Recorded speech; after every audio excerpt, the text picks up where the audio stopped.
There is a real and growing concern about a possible revolt in Saudi Arabia. And that, folks, could be a game changer. The longtime U.S. ally is responsible for over 11% of the world's oil production and a big protector of Western interests in the Middle East. Fox News contributor Charles Krauthammer with this rather scary warning about the potential fallout of a major uprising there. The big one is March 11th. There's a Facebook call in Saudi Arabia for a day of rage all over Saudi Arabia on March 11th. Now, the Saudis have really good intelligence. They are tough, they're ruthless, and they're effective. There isn't a lot of anti-government activity in Saudi Arabia. If, however, for example, in the eastern provinces, which are Shiite, you get major eruptions on March 11th, all hell is breaking loose. Joining me now, John Bolton, former U.S. ambassador to the United Nations. Ambassador, thanks for being here. That's a scary warning, and he's talking about a date that is right around the corner, March 11th. What do you make of it?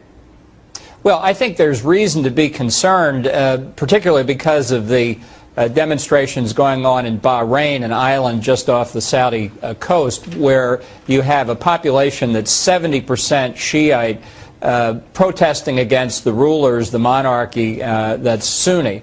And there's a lot of concern that Iran is trying to manipulate this discontent, and that if they were able to overthrow the monarchy in Bahrain, that could have spillover effect into Saudi Arabia. So I think that's the principal point of concern, and I think it's something we should be legitimately worried about. You know, originally this started in Tunisia, it spread to Egypt, and there was an assumption, I think, that this was going to happen sort of in the poorer countries, and that we didn't necessarily have to worry about these spreading to areas where living standards weren't quite as much of an issue.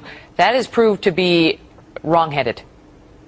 Well, I don't think fundamentally economics really lies at the bottom of it. I don't believe in this primitive economic determinism of the Marxists. I think actually there are a variety of factors, and I think Saudi Arabia, Bahrain at the moment, really very different from Egypt and Tunisia, and certainly very different from Libya. So that while the unrest may have been promoted by social networking and quick communications, the underlying causes are different.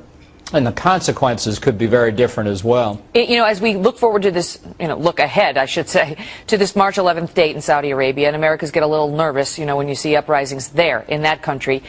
We have to worry because they are such an important U.S. ally. And the question is, if we happen to see in Saudi Arabia something akin to what we saw in Egypt, what would it mean for us? I want to play a quick soundbite from Krauthammer on that and get you to react. Because Saudi Arabia is the prize, it's the treasure. I mean, it's the gold at the end of the rainbow. It's everything for the world economy. And then you have to think of Western intervention if something like that happens. Western intervention?